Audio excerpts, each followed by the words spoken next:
ବାପା ପାଡ଼ ବୋଲି ଯୋଉ ଦିଟା ଅକ୍ଷର ତୁ ଘୃଣା କରୁଛୁ ତାର ଶୁଦ୍ଧ ନାମକରଣ କଣ ଜାଣିଛୁ? ଅନ୍ତଃସ୍ଥିତ ବାୟୁ। ତାକୁ ବି ବୈଜ୍ଞାନିକ ମାନେ ଦି ଭାଗରେ ବିଭକ୍ତ କରିଛନ୍ତି, ନିମ୍ନମୁଖୀ ଅନ୍ତଃସ୍ଥିତ ବାୟୁ, ଊର୍ଦ୍ଧ୍ୱମୁଖୀ ଅନ୍ତଃସ୍ଥିତ ବାୟୁ। ବାପା ବାୟୁ ଯେବେ ଊର୍ଦ୍ଧ୍ୱମୁଖୀ ହେଲା ତୋ ଜୀବନ ଖାଇବ, ଛାତି ଫାତି ବୋଳି ଖଇ ହାକୁଡ଼ି ଦେଇ ହିକା ମାରିକି ବର୍ଜ୍ୟବସ୍ତୁ ପାଟିକି ବାହାରି ଆସେ। ଆଉ ଯେବେ ଅନ୍ତଃସ୍ଥିତ ବାୟୁ ନିମ୍ନମୁଖୀ ହେଲା କିଛି ଚିନ୍ତା ନାହିଁ, ସିଏ ବିଭିନ୍ନ ସାଉଣ୍ଡ କରିକି ପଦାକୁ ପଳେଇବ। ବିଭିନ୍ନ ସାଉଣ୍ଡ ମାନେ କ'ଣ କଲେ ବାପା? ଯେମିତି କୋଇଲି ସାଉଣ୍ଡ ଫୁସ୍କିରି ବାହାରିଯିବ।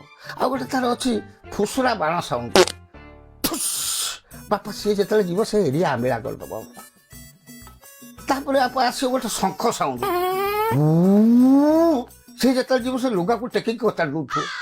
ବାପା ଆଉ ଗୋଟେ ଅଛି ତାର କପଡ଼ା ଚିରା ସାଉଣ୍ଡ, ବାପା ସିଏ ଯେତେବେଳେ ସେ ସାଉଣ୍ଡ କରିକି ପଦାକୁ ବାହାରିଯିବ ତୁ କୋଉ ମଢ଼ ପଚି ଯାଇକି ଶାଗୁଣା ଯଦି ଉପରେ ଉଡ଼ୁଥିବ ଖସି ପଡ଼ିବ। ବାପା ବାପା ଯାହା ହଉଛି କିନ୍ତୁ ଯେତେବେଳେ ସେ ପଦାକୁ ବାହାରିଯିବେ, ଓଃ କି ଶାନ୍ତି।